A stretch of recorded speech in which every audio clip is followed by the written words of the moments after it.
firmware tech classes.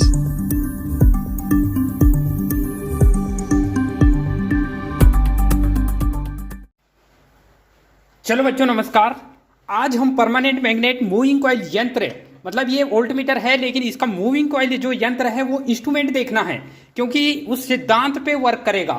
मतलब ये कि परमानेंट मैग्नेट मूविंग कॉइल यंत्र के जो सिद्धांत पे जो वर्क करेगा वो वोल्टमीटर भी वर्क करता है और एम्पेयर मीटर भी वर्क करता है। लेकिन हम एक इंस्ट्रूमेंट के बारे में हम देखना है कि उस इंस्ट्रूमेंट में लगा क्या रहता है। परमानेंट मैग्नेट मूविंग कॉइल यंत्र में एक्चुअल में रियल में उसको डिजाइन करते हैं तो क्या क्या लगा हुआ रहता है वो सारा हमको इस वीडियो में आपको पूरे डिटेल में बताऊंगा।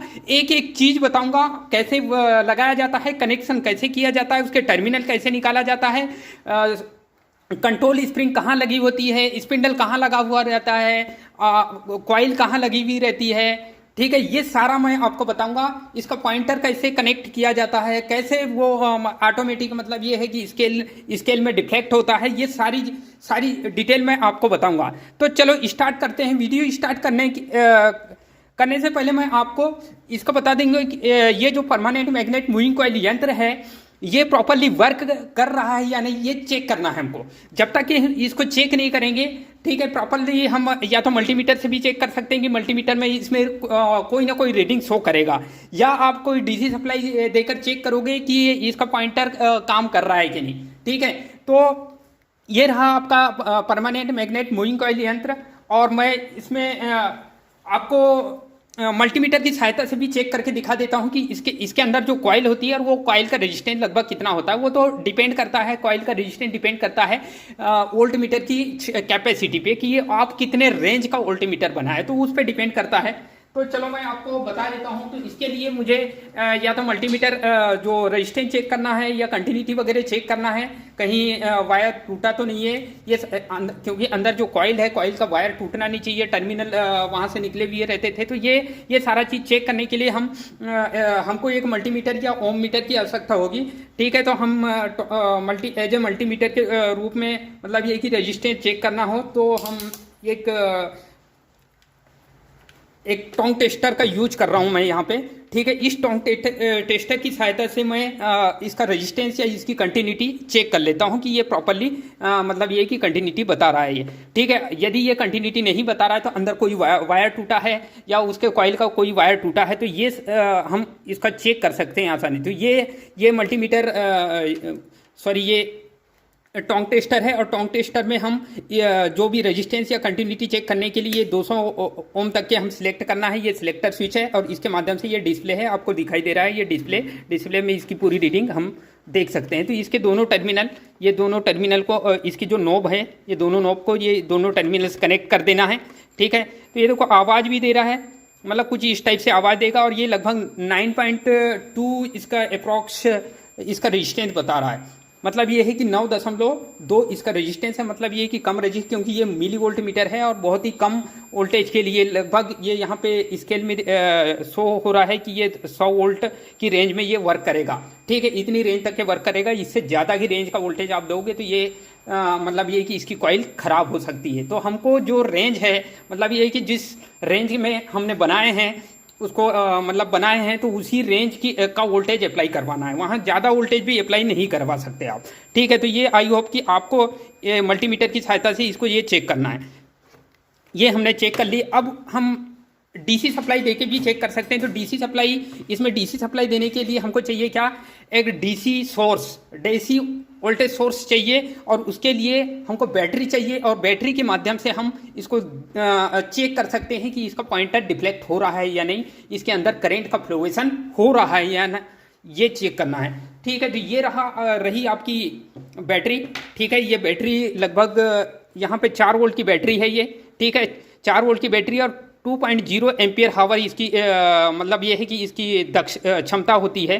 ठीक है, तो ये बैटरी, अब ये 4 वोल्ट की बैटरी है, तो जनरली क्या है ये मिली वोल्ट है, लेकिन मैं मात्र आपको बहुत ही अल्प समय के लिए चेक करके बता देता हूं कि इसका पॉइंटर डिफ्लेक्ट कर रहा है कि नहीं। तो ये एक कनेक्टिंग लीड होती है, और ये कनेक्टिंग केबल के माध्यम से हम ये कनेक्टिंग केबल यहाँ पे इसके दोनों टर्मिनल में हम कनेक्ट करेंगे, लगाएंगे। जैसे ही लगाएंगे तो इसका जो पॉइंटर है कुछ डिफ्लेक्ट होगा। मतलब ये पॉइंटर डिफ्लेक्ट हो रहा है, इसका मतलब ये है कि इसके अंदर करंट का फ्लोएशन हो रहा है। अब इसका जो यंत्र है, परमानेंट मैग्नेट मूविंग कॉइल यंत्र है, वो प्रॉपर आसानी से काम कर रहा है। चलो ये चीज़ तो मैंने आपको बता दिया। अब नेक्स्ट इसमें देखेंगे, इसको खोल के देखेंगे कि क्या क्या होता है। तो ये आपको दिखाई दे रहा है, ये सामने ये ग्लास दिखाई, ये फाइबर ग्लास है, ठीक है। और ये फाइबर ग्लास ट्रांसपेरेंट होता है, मतलब ये है कि पारदर्शी होता है, ताकि अंदर का जो स्केल है वो आसानी से दिखाई दे, ठीक है। और इसमें ये दो टर्मिनल, ये पॉजिटिव टर्मिनल हो गया और ये निगेटिव टर्मिनल, ये दो टर्मिनल। और ये पूरा जो यंत्र के जो बाह है, मतलब ये कि बाह बॉडी होती है, ये बॉडी हमको इंसुलेटेड मटेरियल की बनाना होगा। इंसुलेटेड मटेरियल की बनाना इसलिए होगा कि यदि हम कोई भी चालक मटेरियल की बनाएंगे तो क्या है, उसकी बॉडी को जैसी पकड़ेंगे, कभी लीकेज करंट आ जाती है, या कुछ आ जाने की वजह से क्या होगा, हमको शॉक लग सकता है। तो उससे बचने के लिए हम क्या करते हैं कि ये पूरी फाइबर ग्लास का ये इसका ट्रांसपेरेंट ग्लास हो गया जो डिस्प्ले में लगा हुआ है। और ये इसकी जो बॉडी है, ये पूरा बॉडी बैकलाइट की बनी हुई है, तो ये आपको दिखाई दे रही है, ठीक है। अब इसमें हम चेक करेंगे कि इसके अंदर कौन कौन से इंस्ट्रूमेंट होते हैं और क्या क्या वर्क करते हैं। तो हम इसकी जो स्क्रू वगैरह को खोल के हम पीछे से हम देख लेंगे कि इसके अंदर रहता क्या है, ठीक है। तो ये स्क्रू आप देख सकते हैं, ये खुल गया, ठीक है। अब इसमें देखिए कि ये इसमें दो टर्मिनल निकले हैं, एक पॉजिटिव टर्मिनल और एक निगेटिव टर्मिनल, ठीक है। ब्लैक वाला निगेटिव टर्मिनल है और इसमें जो रेड वाला जो है पॉजिटिव टर्मिनल है। और इसमें कुछ अंदर इंस्ट्रूमेंट दिखाई दे रहे हैं, यहाँ से प्रॉपरली आपको दिखाई नहीं दे रहे हो, ऊपर से हम खोल के निकालेंगे, उसके अंदर होता क्या क्या है वो सारा चीज़ देखने की कोशिश करेंगे, ठीक है। ये कांच को हम जैसे ही खोलते हैं तो यहाँ पे ये स्केल दिखाई दे रहा है, और ये स्केल को हम बहुत ही अच्छे से देखना है, इसका स्केल, ठीक है। क्योंकि स्केल इस यंत्र को पहचान देने का काम करता है। मतलब ये है कि इसको पहचानना है, मेन जो पहचानना है, इस यंत्र को पहचानने के लिए स्केल की मदद से हम पहचानेंगे। तो इस स्केल में दिखाई दे रहा है आपको ये पोलसू आकार का ये मैग्नेट दिखाई दे रहा है, ये, ठीक है। ये परमानेंट मैग्नेट मूविंग कॉइल यंत्र, इस यंत्र का सिंबल है, ये सिंबल दिखाई दे रहा है। यदि ये सिंबल नहीं होता तो हम स्केल की मदद से इसको आइडेंटिफाई कर सकते हैं, इसको पहचान सकते हैं। तो इसका स्केल देखो, यूनिफॉर्म स्केल है और लीनियर स्केल या यूनिफॉर्म स्केल है। मतलब ये है कि इसकी जो जितने भी कटान बिंदु है, ये क्या होगा, प्रॉपरली बराबर भागों में इसका स्केल कटा हुआ है। इससे ये पहचान सकते हैं कि ये 0 से मैक्सिमम तक के भी आओगे तो इसका स्केल प्रॉपरली कैसा है, तो ये मतलब ये कि बराबर भागों में कटा हुआ है। तो ये स्केल की मदद से हम आसानी से देख लेते हैं। चलो ठीक है। अब उसके अंदर मतलब ये है कि इसमें 3 प्रकार का क्या, परमानेंट मैग्नेट मूविंग कॉइल यंत्र में मेनली जो है 3 प्रकार के बल की आवश्यकता। मैंने आपको इसके जस्ट पहले की जो वीडियो है वो डिजाइन करवाया था, उसका कंस्ट्रक्शन बताया था, उसमें बताया था कि इसमें 3 प्रकार के फोर्स अप्लाई होते हैं और ये तीनों फोर्स की मदद से ये क्या प्रॉपरली वर्क करता है। क्योंकि ये पॉइंटर को सबसे मेन बात होता है पॉइंटर को चलाना, और चलाने के लिए क्या होगा, तो डिफ्लेक्टिंग टॉर्क, मतलब ये कि पहला जो बल लगता है इसमें डिफ्लेक्टिंग टॉर्क कहते हैं उसको, ठीक है। वो चलाता है, वो मेन सप्लाई देंगे, मतलब ये विद्युत धारा का चुंबकीय प्रभाव होगा और उसी चुंबकीय प्रभाव की मदद से ये क्या करेगा, इसका जो पॉइंटर है वो गति करेगा। तो इसको बोलते हैं डिफ्लेक्टिंग टॉर्क, ठीक है, पहला। दूसरा होता है कंट्रोलिंग टॉर्क। कंट्रोलिंग टॉर्क के लिए स्प्रिंग देखेंगे हम, स्प्रिंग कैसी होती है, कहाँ कहाँ लगी हुई रहती है। और तीसरा जो मेनली जो इसका डैम्पिंग टॉर्क होता है, मतलब होता है मंदन बल। मंदन बल, इसकी मदद से पॉइंटर क्या करता है, अपनी ही जगह में स्टेबल हो जाता है। तो ये सारा चीज़ हम इसमें देखेंगे।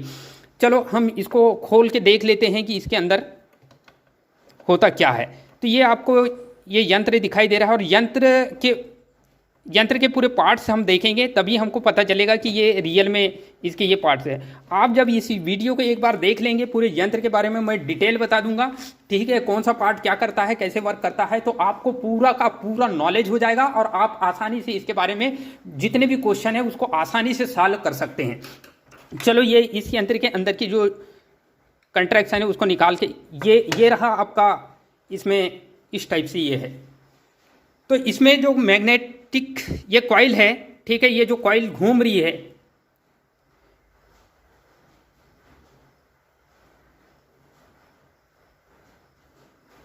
ये थोड़ा मुड़ गया है, ठीक है। ये जो कॉइल है इसमें ये यहाँ पे दिखाई दे रही है आपको, ये कॉइल, ठीक है, ये इस टाइप की ये कॉइल दिखाई दे रही है जो पॉइंटर से कनेक्ट है। ये स्पिंडल बीच में सबसे बीच वाला जो भाग है वो स्पिंडल होगा, ठीक है। इसका जो बीच वाला जो भाग दिखाई दे रहा है वो आपको पॉइंटर वगैरह दिखाई दे रहे हैं, तो ये बीच वाला सेंटर, ये इसका जो सेंटर वाला भाग है जो स्पिंडल होगा, ठीक है। और इसमें जो कॉइल ये रेक्टेंगल फॉर्म में कॉइल लपटी हुई है इस टाइप से, ये देखो ये जो घूम रही है ये क्या है, इसकी कॉइल है।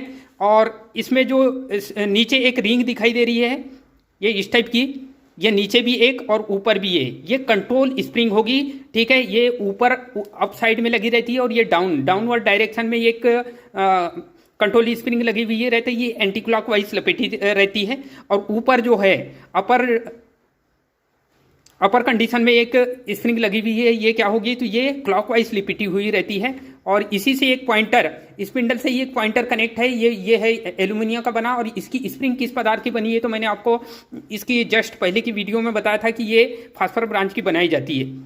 जो स्प्रिंग है ऊपर भी दिख रही है और नीचे भी दिख रही है, ये स्प्रिंग है, बहुत ही पतले तार की बनी हुई रहती है स्प्रिंग, बहुत ही अत्यंत पतले तार की होती है।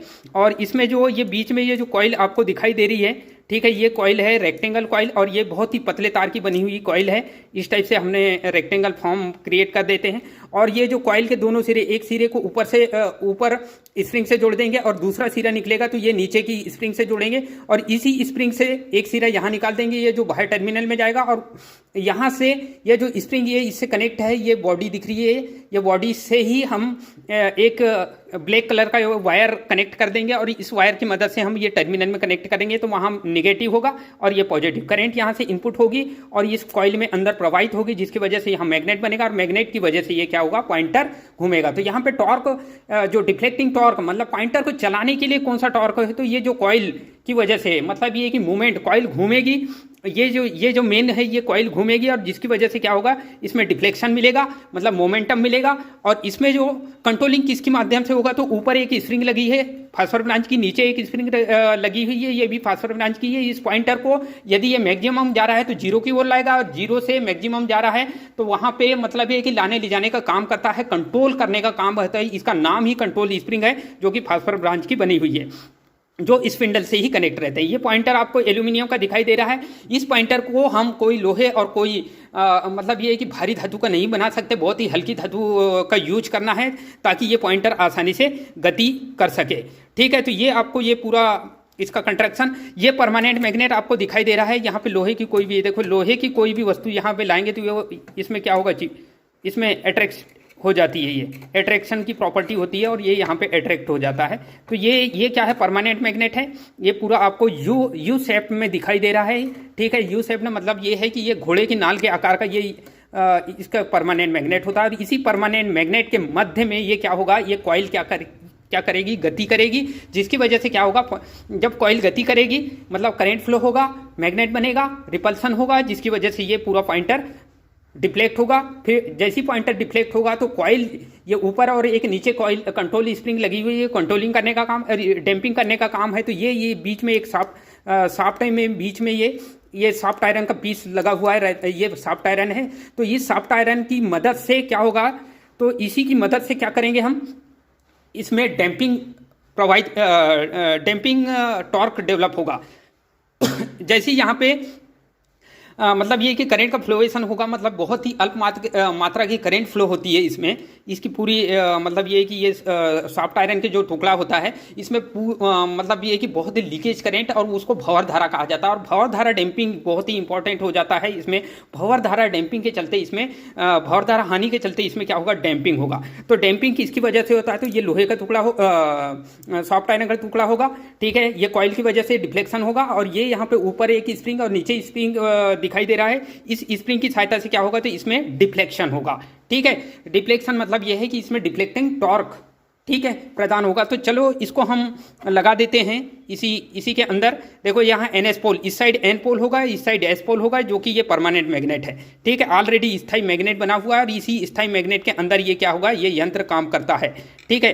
तो आई होप कि आपको ये पूरे यंत्र के बारे में, ये इसको इस टाइप से लगा देता हूँ और यहाँ पे ये हम स्क्रू लगा देंगे ताकि ये क्या होगा, ताकि इधर उधर ना हो, ठीक है। तो यहाँ पे ये स्क्रू लगा दिया जाएगा।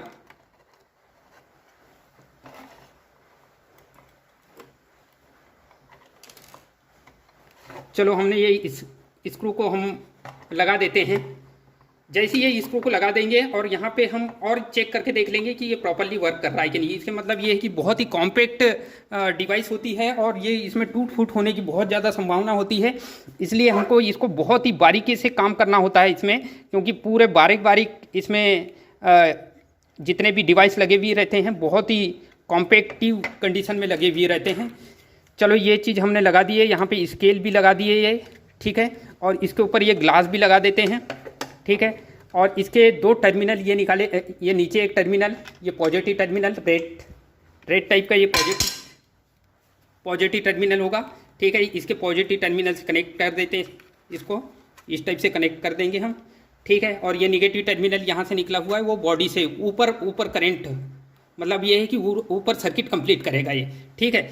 चलो हम ये चीज़ लगा देते हैं और एक बार और इसको चेक करके देख लेंगे कि ये प्रॉपरली वर्क कर रहा है या नहीं, ठीक है। तो ये इसका ट्रांसपेरेंट ग्लास को भी लगा देते हैं और हम एक बार और अगेन इसमें डीसी सप्लाई देके देखेंगे कि ये प्रॉपरली कार्य कर रहा है या नहीं, ठीक है। तो ये डीसी सप्लाई हो गई और ये डीसी सप्लाई को हम जैसे ही यहाँ पे लगाएंगे तो ये प्रॉपरली काम कर रहा है, मतलब पॉइंटर मूवमेंट कर रहा है। ज़्यादा देर तक रखना नहीं है इसको, क्योंकि ये 4 वोल्ट की बैटरी है और ये क्या होगा, मिली वोल्ट के लिए काम कर रहा है। मतलब ये है कि इसकी कॉइल जल भी सकती है, क्योंकि हाई वोल्टेज, इसको हाई पोटेंशियल अप्लाई होगा तो क्या होगा, ये जलने की संभावना हो सकती है। इसलिए हमको मिली वोल्ट ही इसमें सप्लाई देना है। और मिली वोल्ट कितना देना है, तो यहाँ पर रेंज लिखी हुई है 0 से 100 वोल्ट तक की रेंज लिखी हुई है और इसी रेंज के हिसाब से आपको सप्लाई देना है। और आई होप कि ये वीडियो आपको समझ आई हो, ठीक है। मतलब ये है कि इसी के जैसे नेक्स्ट वीडियो हम देखेंगे, नेक्स्ट इंस्ट्रूमेंट के बारे में हम चर्चा करेंगे और पूरी डिटेल में अध्ययन करवाएंगे।